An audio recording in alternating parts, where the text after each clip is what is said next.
Hi. Oh, Look at how sunny it is there. Oh, my backyard. nice. Enjoy it. I'm jealous. Boy, We're gonna get lots tonight. So, I heard people were busting their snowmobiles out. oh really? Hey, how's it going? Yo, Looks nice where you're at. beautiful. Yeah, it's all rainy and cold here. 92 here, my friend. Oh, wow. It's about 48 and raining and just built the fire. Nice. You all bundled up, I see. Everybody's all bundled Yeah. up. Yep. No, So not you- me. Sunny in Cal- sunshine. I was golfing today. You're in California now, right? Yeah. I just landed here today. I'll be back in like 10 days. Yeah. YOLO. I almost forgot. I literally almost forgot that it was 6 o'clock. Like, oh, I don't have it for another 4 hours. That's what happens when you're golfing. Are you traveling through time? Traveling through time and space. Yeah, you got half the night left out here on the west. I know. The only thing that sucks about moving back and forth is when you come out west and you have to wake up at 8 or 7, but it's not. It's like 4 in the morning. Yep. Let's see. Time to come back. Where is my sister?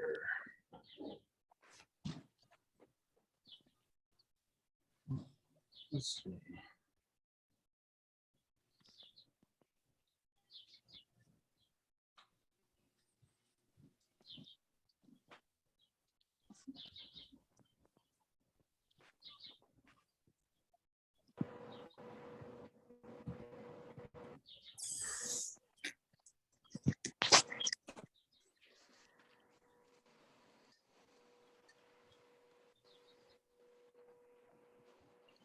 So where do you like it better, there or the East Coast? What's that? Where do you like it better, the West or the East? I don't know. I've lived everywhere. I mean, I think when I lived somewhere that I liked the most during the time of my life was probably when I lived on the coast in the Bayside coast in Florida. But I also had a much simpler gig at the time. I had much more free time. I was on the beach a lot. Yeah. I will say all the area I've been so far is it'd be the west side of the Rockies. Yeah. The mountain coast. But everything else is pretty cool. But west side of the Rockies. So you like Tupac then, not Biggie. What is it like that? It's like this. A side? No, it's East Coast is this one. Oh, okay. That's all gang sign. Just when you're out and about, Jason. You're running to the wrong neighborhood. You gotta know your finger signs. Huh. So we'll get started. I think she's gonna pop in here. But this week was like the holiday and everything, and like there was a lot being pumped out via like content. I'm always listening to content, but obviously because of Easter week, a bunch of people I listen to are pumping out 3-4 days of content, not just Sunday messages or anything like that, but not just like church stuff, but even like friend, family. During the holidays you get a lot of messaging through outlets in person. You see people that you don't normally see. You're in situations you're normally not in. So I think the holidays are a good time to like really do an assessment of where you're at, where your life's at, what you're doing, how you're doing, how the people in your life are doing, paying attention and listening. And, for me, I've not that I've gotten to do that, but since our family is shrinking, a lot of our family events that we do are mostly with friends or friends' families, Amber and I. So I get the opportunity now, I see as an opportunity, I get a rare opportunity to be able to sit in on other situations and witness, and be a part of new things and be a witness to it. And so I think it's a cool opportunity when there's, even though I'm not big on celebrating much of any holiday or like birthday, stuff like that, I'm not huge on that stuff, but I think is an interesting observation time for me. And I had some really good conversations. Whitney's on here. Some were with her, some were with my sister, some were with my buddy I'm out here with about some of the things we do. Like some of the things we just normally do without even thinking. Like, and the holidays always remind me of that, of this kind of mindless readiness we have for what's to come. And what's to come is what we expect, or what everybody else expects out of that holiday. Like, what is Easter? What is Christmas? What are these things? And I had an interesting, it was more of a listening session. There was a gentleman I met for the first time, really old gentleman, but like super good spirit, energy, like, and it started talking to me about the spirit of Easter and the real meaning of it and the resurrection of Christ. And he was just like sharing some stuff. And I thought to myself, like, in the moment, like, what a cool and rare opportunity to be able to listen to somebody that's been through a ton ahead of you. Like, there's so much. If you really took the time and weren't bothered by people, or like you thought you didn't have time, or your time's not worth this moment, or if we genuinely sat down with some people and just listened to a handful of some cool shit they had to say, the opportunities within that are just endless. Like, I always used to. You're right. You listen to some of the old people, the horse and buggy days, and what going across the old trails, and it's amazing. I love listening to them old people. Yeah, you are truly right. And it's I don't know, I think we're always so focused on like ahead and what we're doing and trying to grow our lives and get everything and get the house we want, the things we want, the jobs. We have our own life, and I totally respect that, and the hustle and the more we know, the more we have to do these days. There's so much information being shot at us, and we feel like we have to do more and to keep up, and that we don't sometimes just sit and listen to the people that have already gone through so much more of it, and just a different version. It's not we're not doing anything more special today than the guy that's 96 that was sharing a story with me.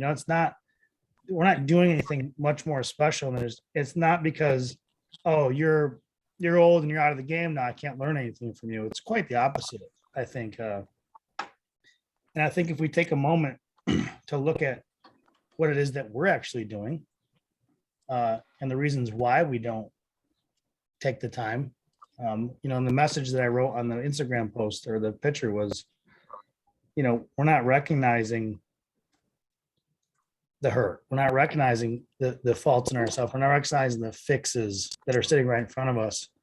And it is stopping us from healing those things, those particular things. And some of the things that came up for me this past weekend were old habits of mine that it took me a long time to break. And it was like, because I was chasing, it took a long time for me to see clearly the things that annoyed me were the things that I was still doing. But I got annoyed by other people by doing them, because I wasn't taking a moment to realize that I wasn't breaking any chains. I wasn't changing anything. I wasn't doing my part in making it a different narrative for me. I wasn't making a new story for me. I was becoming part of the same narrative. And if we're doing that, what are we doing? We're just kind of treading water to the next generation. So we're not, I believe today, fast forward, that our job is truly to take as much of that knowledge as possible from whoever it is was before us. Our parents obviously are the most obvious because they're right in front of us. We don't have a choice how much time we spend with them early on, right? Like you have to be taken care of by them, and you don't get a freaking choice. But that's pretty freaking cool that like right out of the gate, you have caretakers. You know, right out of the gate, you have two humans that know a bunch about this world that you don't.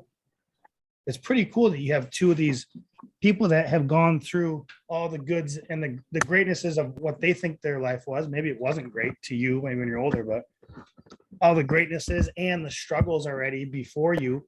And you came into this world preset with unbelievable knowledge. Like that's pretty freaking cool, I think. We don't look at it like that way, unfortunately, because like anything else, you know, tell me not to do it, tell me not to do it, tell me not to do it, I'm going to do it.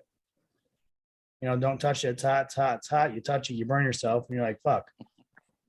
Well, why do we do that, right? Because, well, I want to experience it. I want to fall on my face. But you don't tell me. When in reality, truthfully, in efficiency, if we were robots, we'd be learning from the mistake in the moment, correcting it, changing it, new robot built. Right? That's efficiency. That's like mechanical efficiency. When we find out the problem of why it breaks early, we go and we fix it, it lasts 10 years longer. So why aren't we doing that as humans as much? You know, why aren't we taking those things and trusting that the ones before us truly did go through these things, even if they went through with a bunch of trial and error and mostly error, that they did it. There's the proof. Take it, use it, make it more efficient, move on, heal it. So you're not part of that same broken pattern that you witnessed. And I got caught up in that a long time because all I told myself is I wasn't going to do this, wasn't going to do this, wasn't going to do this. But if I stopped for a second and witnessed my life, I was doing it, you know? So I don't want to have people waste a lot of time on what's right in front of their eyes. And if we can truly like look at I don't like to say broken because I don't think anybody's truly broken. I think it's more of if we can look internally in ourselves of what we don't like that's going on that's repeatable, right? It's not broken. It's just something that in me might be fine. In you, it's a problem, right? So that's why I don't like to say broken. It's not, we're not broken humans. We're unsatisfied with what we see in ourselves, or we're unsatisfied because we know what we're capable of that we're not reaching. Those are the things I want to help curve. I want to curve that when we have the things right in front of us, we truly have the ideas and the solutions right in front of us by the witnessed patterns we've already seen in our lives that have been put in front of us and we didn't even ask for. We've been given. We were given witness. We bear witness as a child. Like why do you think children are sponges when they're young? They're sucking up all this knowledge because we're listening, we're learning. How do you walk? How do you talk? All that stuff is being learned. It's not just because kids start to talk when they're 2. Like there's no science to it. They witness what's in front of them. Why some go earlier, why some go later, why they walk later, why they talk later, sooner, all that stuff is because of what's in their environment, what they're witnessing. They're like it. The brain is like a computer system, and it's looking all around itself. The rolling pattern in the ground when babies roll, they're pushing on all their parts to see what takes pressure. That's not a babies are being brats or like they're so stupid they just roll around the floor. The evolution of that is they're pushing the ground's earth, the gravity. It's called a rolling pattern. They're pushing the earth and seeing what can take what, when, and where, and creating balance and creating the connection with their nervous system and their brain. So, man, we're that freaking smart early on, then we just spend the rest of the time just being dumb. Blows my mind. You know, it's like if we can continue that sponge-like attitude all throughout our adulthood, holy shit, the stuff we could do would be phenomenal. It'd be like Matrix 1 when he got it in the system and they're like, how do you fly a helicopter? He's like, downloading it now. And he's like, and then he knew how to fly a helicopter. Like that's a movie and it's a little dramatic, but true, the brain is that incredible. It really is. Like the brain can take, I mean, we don't even have proof today still how much capacity the brain can take. because we're still trying to figure out why we're not using a tenth of it. Right? Like we're still trying to do studies on how the brain works by using our brains to figure out how the brain works. That whole thing again, like it's crazy to think about. It's the one thing we can't see. We can't see if it's getting bigger in the mirror. We don't know if it's getting stronger or if the muscles are looking better, if we're ready to have it at the pool. You know, You know what gets me, Michael? You know what gets me? In 100 years from the 1900s, 1901, you know, till now, or whatever, 120 years or 22, look how far we've come. And the world was here a billion years before that, you know, just in 100 years, look how far we've come. That's amazing to me. Right. Look, there's both. There, to me, it's always both sides. It's like, look how far we've come in like the east of things. We have so much freedom, especially in America. We talk a lot about here, right? Because that's where we live, and we have a lot of freedoms to be able to do the things we do every day. But I told Whitney the other day, I was like, and it's just how crazy my mind is sometimes. Sometimes I don't like saying things out loud because it sounds a little bit stupid. But like sometimes when I'm driving, I truly think about like, I can't believe that I'm driving in this piece of machinery, this engineered machinery made by a brilliant set of human minds that like put this 2-ton thing that you barely have to touch a finger to and a toe to, push the gas and hold the steering wheel like that. And you can go anywhere at any time as fast as you want. I mean, is that not crazy? You're traveling and you're sitting still, by the way, zero motion by your human body. You're in a still position moving 80 miles an hour. Yeah. Okay? And that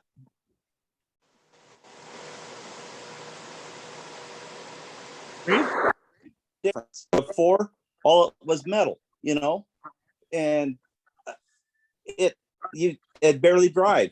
And now you can basically close your eyes and it follows the yellow line. Right. So the part of the evolution is like, cool, that's awesome. But also still today, to go against that statement you said, still today, 2022, there are places on this planet that people can't get in a car and go anywhere. That it takes them all day, half their day, to go get a resource like water or food or shelter or any of that, because it's not just wake up and start your car. I'm not even going to go out until it's warm enough for me because I'm too cold. Like there's still places today that exist like that. So truly, are we really ahead in our evolution? I don't think so. I think really to say that's a little bit ignorant and backwards, because I think the selfish people have got to where they want in ignorance. But today still people cannot do simple things that you can do every day. They cannot jump on this call because they don't have Wi-Fi connection or a device in their hand to connect to Wi-Fi, or don't know what Wi-Fi is. There's still people that don't know what things are. And I'm not saying it's good or bad. Not every place ever has to be colonized and technicalized and all that stuff. I'm not saying that. I'm just saying we're brilliant minds. And sometimes when we get too far in our advancements, we get dumb and complacent, and we don't recognize the things that are happening to us and how much we actually have control of. And to get back to the point, it's really that if we take a couple minutes and witness and have empathy and understanding towards the situations we constantly sit in, and why I'm bringing it up again, because it's always holidays. I always, I'm seeing a lot of families don't even get together unless it's a holiday.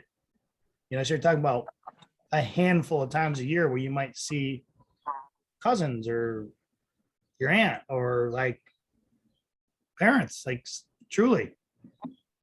And it blows my mind because we talk about all the time that people closest to us that care about us should be helping us and supporting us the most and pushing us a little bit, pushing back at us a little bit, having these constructive sessions with us, disagreements with support, these type of things. And we find ourselves sometimes running away from what's most important, to chase whatever this is, that we sit in. So, this time of year is it's become a spot for me to like listen and witness and try to understand what I want to do moving forward and what people do in general as humans and what are we trying to do? Like I was telling Whitney and I think even Amber was sitting there maybe, but we had so many deep conversations this weekend, but it was like, I was talking about how I perceived my time and annoyance. Like if my mom would call and she had something to talk about, I would like, okay, all right. Is there anything else you wanted to say? Like, you good? Okay, I gotta go. And obviously hindsight now, it's like, she's not here. So obviously I can say that I would take any moment back, but what in the moment, I more think about what in the moment that we are so consumed in ourselves that we don't have the time to listen to anybody else. I'm not even talking about parents anymore, anybody. The same in the same moment that this old guy was telling me some stuff, some real shit that I actually was interested in listening to, another dude was telling me, oh, dude, you should get out of here now. He's going to start on you. He's going to trap you. You should get out.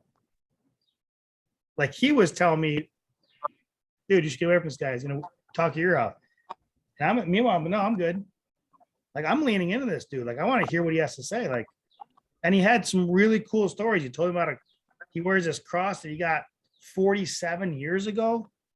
I don't have anything possession wise that I've had for 47 minutes ago. Like I don't have many things that and he's like 47 years he's held this piece that he bought.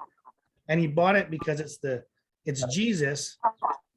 And the shape is the thick shape is a cross. It's not a cross, but the whole shape is kind of a cross thickness. And Jesus is on it, but he's not crucified. He's resurrected and his arms are up. I've never seen that on anybody. And I wanted to know about it. He told me about it. And then he told me the meaning of being here, what we should be doing, why we are sitting here. And we joked a little bit like, well, I'm like, well, yeah, most people just want to celebrate the Easter bunny. And he goes, yeah, that's funny too, that Easter bunny, but who made the bunny? And he just kept bringing it back, simplifying it. He's like, Jesus made the bunny. I'm like, and who made the dude that's inside the bunny suit? Jesus made that dude inside the bunny suit. So he goes, call it whatever you want, the silliness and the eggs and all that thing. But like, the truth of the matter is it's a resurrection of our creator. And he was just talking about I don't know, to me anyway, it intrigued me. And I thought to myself, how many times I've ignored that guy in my life? How many times I ignored somebody? How many times have I been the guy on my left ear telling me, oh, dude, you're going to get caught up. Get away from that guy. He's crazy, or he talks too much, or, oh, he's always annoying us with his God talker. I've been the guy on my left shoulder. And that hurts me to even think about. So, my hope is, my prayer is that for us, that we spend more time sitting in our stuff and realizing what's ailing us truly, so that we can be more efficient to fix it, not judge upon others when we feel guilty about what we've not accomplished yet, because we're not broken. We're not our past. You're not like this because your parents didn't treat you right, or did treat you too good, or didn't give you enough, or gave you too much. Or I've heard all of it. I always used to tell the story we didn't have anything, but like it wasn't until I was older I realized that like the same dude that had everything growing up my age was telling the same story. He's like, oh, my parents just spoiled the shit out of us. That's why we're all fucked up. And I'm like, oh, poor you. And he's like, oh, poor you. Like it's like poor us, because we're just being victims. We're not finding the solution to break the chain of what we don't think is okay about that. Who gives a shit if it's truly? So they spoiled you. So what? Grow up. So you didn't have enough money and they didn't spoil, and you didn't have the things your other kids you thought you wanted. So what? Grow up. The question is, what are you going to do to change it for the people that come behind you? Do you want your kids to grow up and be like, oh, my mom never, or my dad never, or they gave me too much. I was spoiled. Let me do whatever I want. They never grounded me. That's why I didn't go to college. It's like, you don't want them using crutches in life. And that's what we do a lot. When we feel inadequate about what's going on in our hearts, we point it towards a direction. And then most of the time what we do is we take it out and somebody doesn't deserve it. Because who deserves that is you. You gotta flip it back around, like we talked about last week. Like, you gotta flip it back around you. It's the internal. You gotta go backwards. If you're feeling bad because of you. Right? They say every minute you spend in the past, you're losing precious time in the future. We don't need to go backwards. We need to go forward. We need to break the chains of what our past was. We're not our parents. We're not our father. We're not our mother. These canned responses to why you are the way you are just different dressed excuses. It's an excuse for you not to have action towards what you want to do or who you want to be. You're kidding yourself. You're just putting it in different outfit, pretending like it's not an excuse. But it is. Our parents were just us trying to fumble through life and going through the same decisions you are, being upset with them the same way you get when you're not living up to your potential, literally making the same choices, driving in a car on the same road that you drove through yesterday, on the same road, listening to music, thinking the same things about life. No bark. So what do we do to change it? What do we do to get better? I don't think there's a changing the world, there's saving the world. It's saving you from the past only. I think that's the only thing you can save yourself from, is believing 100% in your heart that you are not your past or somebody else's past, more importantly, and that you're willing to do something about it every day. All right, so before we go putting the Band-Aids on things, we said this a lot in golf. I think Philip's on here tonight. He would attest if he wasn't a mute, but he's almost through his I don't know what to call it, mutership, what they call it, like an internship for mutes. I can't remember what it's called, but he's in one. He's not allowed to talk for another 4 months. But he would agree with a head nod if he was visual that in the golf business we used to call these Band-Aids. Like, it was always this Band-Aid fix. Like right now, like, I'm hitting the ball left, fix it. We take a tool out, we crank the head, and it's supposed to tilt the freaking face for him and curve the ball the other direction. And okay, this week I'm hitting it right, fix it. It's like, okay, we take the crank out, we turn the head, and we make soften the shaft for him. And it's like, while we're doing it, we're Band-Aiding week to week, because he would never face the real problem, but his swing was not mechanically sound to send the ball in the right direction. Well, who wants to put in the work? If there's a fix, there's ointment, right? Put some ointment on it. I don't want to, right? So I think we've become soft in our mental game. We've become soft in the idea that, like, I don't want to do all the stuff it takes to get my brain right. Because one, it's fucking tough. It's fucking tough. You don't get to wake up in the morning and go, yo, my brain's looking swole. Yo, what up? Like, start flexing your brain in the mirror. You just can't do that. You can't see the coolness of it. Because what the coolness is through your eye sockets. You have to look back in the mirror and go, yeah, fuck yeah, I'm doing better. You have to believe it. You have to use the faith in it, just like we do in God. Like, I spent years fighting the fact that, oh, if God is real, if Jesus is real, prove it to me. Show me evidence and I'm all in. And what I didn't realize was it didn't matter what God was or who he was or if he was or if it was Roman Catholic or Hinduism or Buddhism or that didn't matter. And that's what I was fighting. I was fighting these sections of religion trying to prove their way and their God. I was fighting that, like, prove it to me. When really the answer was, you have to truly have it. You have to have faith in the unknown. The things you cannot see in life, you have to have the most faith in to set you free. That is your mind. Unless you cut that shit open, you ain't gonna be able to see it ever. you're going to have faith. The things you're doing every day are adding value to your brain. They're adding value to your mental health. They're adding value to everything internally. Your engine of your body is your brain. You have to be 100% all in faith that you're doing the right things that are helping your brain, because then your brain will react. I promise you, that is the science. It reacts, it fights, it cures. People don't, there's, these miracles, people get over stuff. It's because they have a different mindset. They're not willing to give up. They're not willing to trade anything for their life. They're going to fight. They move cells in their body through their brain. This isn't witchcraft. We're a very powerful species. We got to have faith in what's upstairs, and we got to show up every day for ourselves. If it's affirmations, if it's looking in the mirror and be like, yo, your brain's looking hot today, girl, what up? Ooh, brain is sexy. Put some makeup on it. Whatever you gotta do. I don't care. Bullshit. Like part of talking to ourselves is a little bit of massaging and bullshit until we truly believe it, until we're full on waking up. We don't have to go say it to ourselves in the mirror. We just believe it. Part of it is bullshitting yourself. You got to sell it to yourself. It's not gonna be easy. Don't wake up and just put your head up in the sky, look up at the sun, and smile, and every day after that's gonna be beautiful. It's messy all the time and gets messy, and you just got to have faith in the brain. But you got to treat it good. So can't fix shit until we face shit.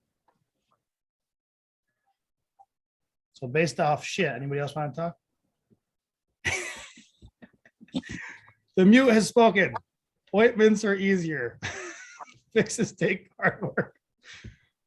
Yeah, but he said it. He's true. Look, the choice of hard work requires faith in putting in the effort. And that's exactly right. He nailed it. I mean,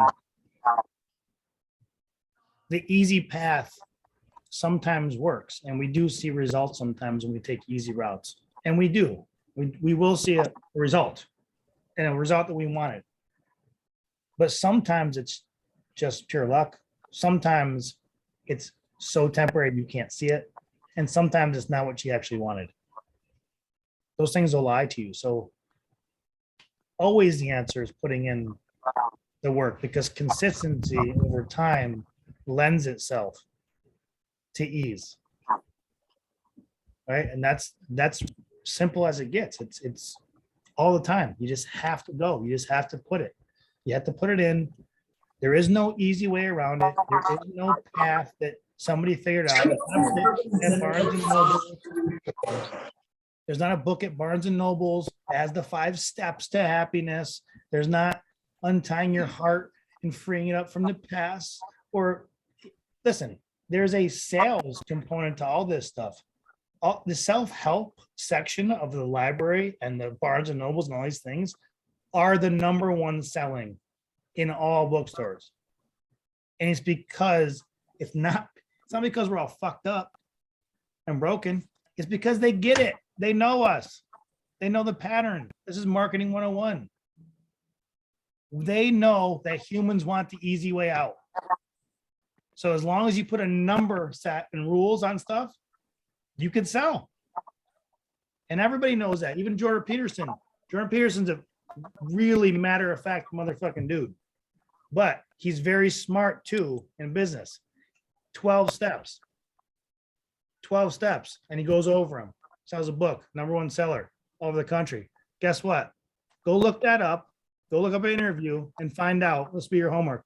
Find out how many steps he actually thinks there are. It'll blow your fucking mind. But he knew it wouldn't sell with that many because nobody'd read that far. So he narrowed it down. Hey, Michael. Hey, Michael. There's a verse. I wish I could remember where it was at or whatever, but it always sticks with me. I can't quote it for sure, but the gate to heaven is narrow and the gate to hell is wide. And maybe you've heard that. Oh yeah. I love that. I'm sure you've heard it, but I can't say how it went, but I heard that and it was a good verse. I wish I knew where it was at. We'll call it verse Jason 4:18. No, not Jason 4:18. No, Jason 4:18. He quoted it today because No. you put that in your own words. It's not the one, but I know exactly what you're No, talking there's about. there's one in there. I just know. don't know where it's at. Very well put. I love that. You're 100% right. All that message is saying is that the easiest path, right, to hell is it's easy. It's wide open. He makes it that way. He wants us to error. Makes it easy. Right? It's like having a cat versus a dog, earning love. Don't respond on that. I don't want a cat dog war here. Go ahead, Portia. You gotta hit on mute. Hit on mute. Hit on mute. I agree with Jason. Like, there is something in the Bible that says 4:18. something like confess and be healed, something like that. But yeah, like what I hear you saying is like really, you're talking about like reprogramming our subconscious mind and our patterns and recreating those beliefs, right? And denial is one of the most amazing defense mechanisms that we have as a human. Like it's exactly what it is. It's defending us, and we create the evidence in our mind that what we're doing is we're justifying why it's okay. We're creating our own evidence and saying like, in this moment, this is fine for me to be engaging in whatever I'm engaging in or whatever I'm creating in my reality. And what we don't understand is when we deny our reality, we're actually making those beliefs even stronger, and we're just reinforcing the pain that we're desperately trying to avoid. And just like you said, we create our own suffering, and like it's always from our childhood, something strong in our emotions, because our parents were or caregivers, sometimes they were emotionally unavailable, and they teach us that programming of becoming emotionally unavailable ourselves. And I think the biggest thing is like,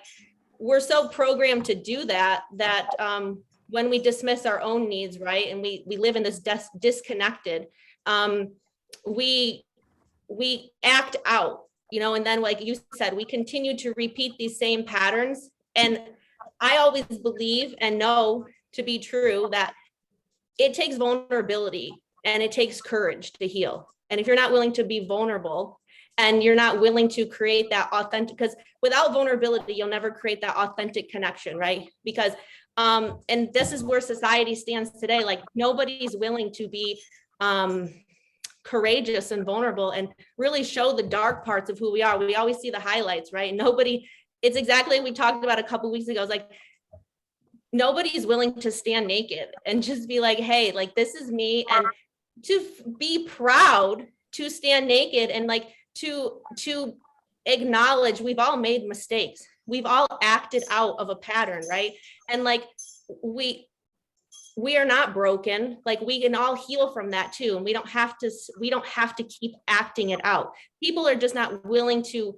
You have to be vulnerable. You have to be willing to feel it. And right, I think there's so many things that like you said, we drive around with our brain is empty. It's like driving the car with no engine inside. And like we can meet people, and 10 years from now, we can talk to them and they're going to give us the same thing that they told us, the same story, the same hangups, that they're having exactly this emotionally unfulfilled place. And like last week when we talked about being thirsty, like I think this message kind of goes hand in hand, because when we're thirsty, we're coming out of a place of not being healed. We're acting out of our patterns and our wounds and our trauma, and we're getting distracted. And you attract what you are. And if you're thirsty and you attract the dehydrated, you're just getting more dehydrated. So you get a reflection of more and more of what you already have. And when you're dehydrated, you're on empty, right? And so I think it's like remembering that, like,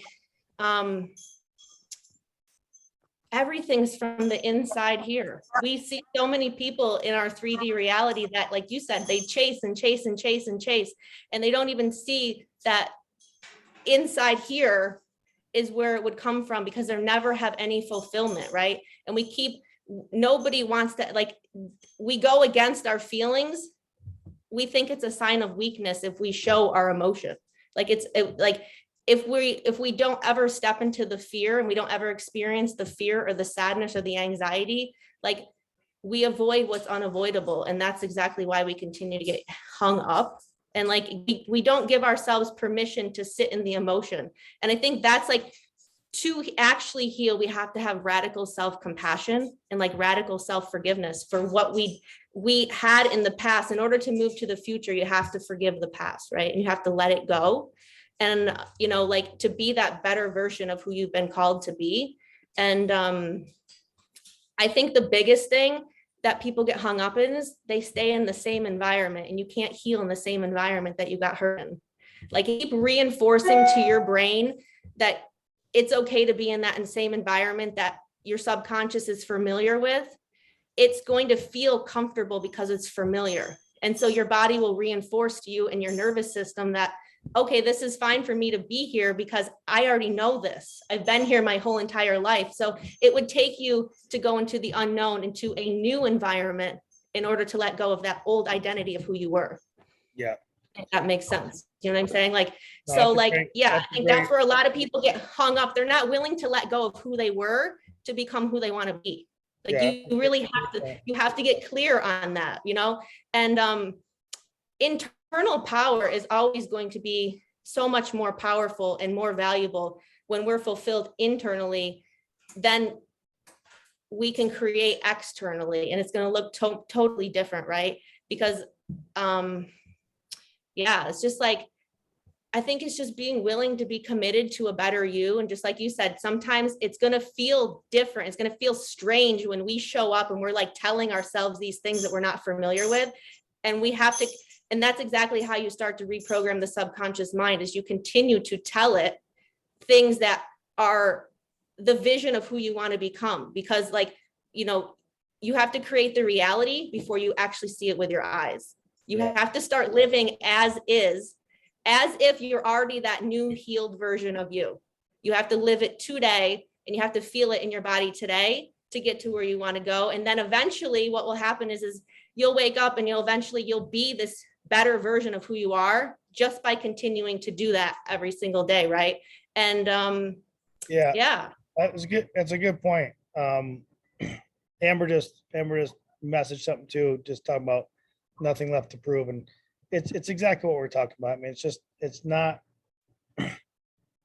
we do set that up. That is a narrative in most people's life. That's natural. I think it's a natural thing too, is to prove yourself within your community or your family. It's definitely a family thing. It's definitely very human of us to set our place, our worth, in our family first, in our community next, amongst relationship. It's a natural human characteristic to set a standard or a worth of yourself. And we can get a little carried away on what that's supposed to be, because of what we believe we're supposed to be proving, and what was before us. So nothing left to prove is a very simple statement of is absolutely true. It's only to yourself. It's only proved to yourself.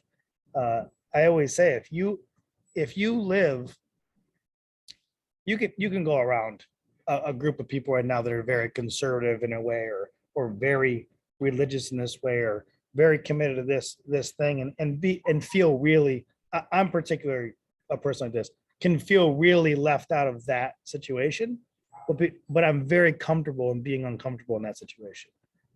So like, there's a difference. So it's one thing to feel like you're not a part of that, and why am I feeling this way? But it's another thing to be like, it's very much okay to feel that way. For me to be different is my strength. For me to set my own standard for my life, to me to set my own proof to myself that I'm living a good life, that I don't mistreat people, that I don't purposely take out on people or try to hurt or pillage or steal or these things, in my moral standard, my compass, not what's set before me or my parents taught me or a church taught me or a relationship taught me. It's getting comfortable with our own self and set of morals in our life. Like, just because your friends or somebody around you is like, oh, you're a piece of shit for doing that, or that's fucked. That is just their narrative version of that situation. And I'm not saying that you aren't a piece of shit. Sometimes they're telling you the truth and you need to hear it. I'm just saying that it's not always everybody else's job to give you rules on your life. You don't have to live by any way besides your own, once you're okay in here and in here. When your heart's settled and good, and it just knows what it wants and sees and what it takes in and what it gives out, when your mind feels good when you wake up, and again, you don't have to tell yourself things anymore, because that should go away someday. You shouldn't have to tell yourself. You should wake up and start to know yourself. And when those two things align, dude, do whatever you want, because you guess what? You're there. You're doing the right thing. So if that means it, you never get married, don't have kids, well, that's not a, you don't have to listen to everybody else tell you that's not cool, or you didn't have a typical job, or you didn't set up retirement, and oh, dude, you're screwed now. You don't have to listen to that if you get these two things settled in your life. And I truly wish, Phil, all joking aside, I truly wish that he had better connection, because Philip's somebody that I've always looked up to. He's younger than me, but we've always connected on a level because he lives in my perception. He lives in older than me. Like he's been through more life a little bit, maybe in a different life. I don't know, but Philip's always been like okay with searching out what's like in here, like what's telling him, and like, at least in my eyes, witnessing him. And I've always respected that about him, because he never really got caught up with anybody else's shit. Not to say it didn't bother him, but he never let it control his next move or his narrative. And I could be speaking out loud for him, but this is my witness of him as a friend.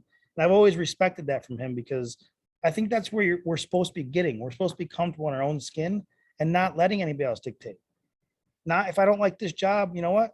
I'm quitting. Well, no, you shouldn't do that. Like, dude, this is a really good job. Like, you don't want to. How does anybody else know what's really good for you?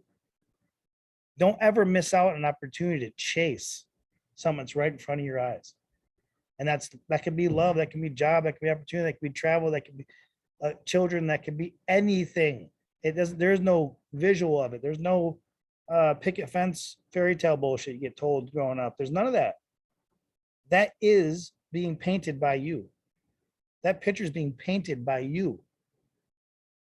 So I think we need to get in tune with these two things. And I'm not yet, trust me. Like, I still have the days where I'm trying to match them up, and I'm overthinking things, and I'll sit in the car if I have time and I'm driving. I'm like, I don't know if I told you guys last week or I told my sister, like, sometimes I feel like I want to be dumb for a little bit.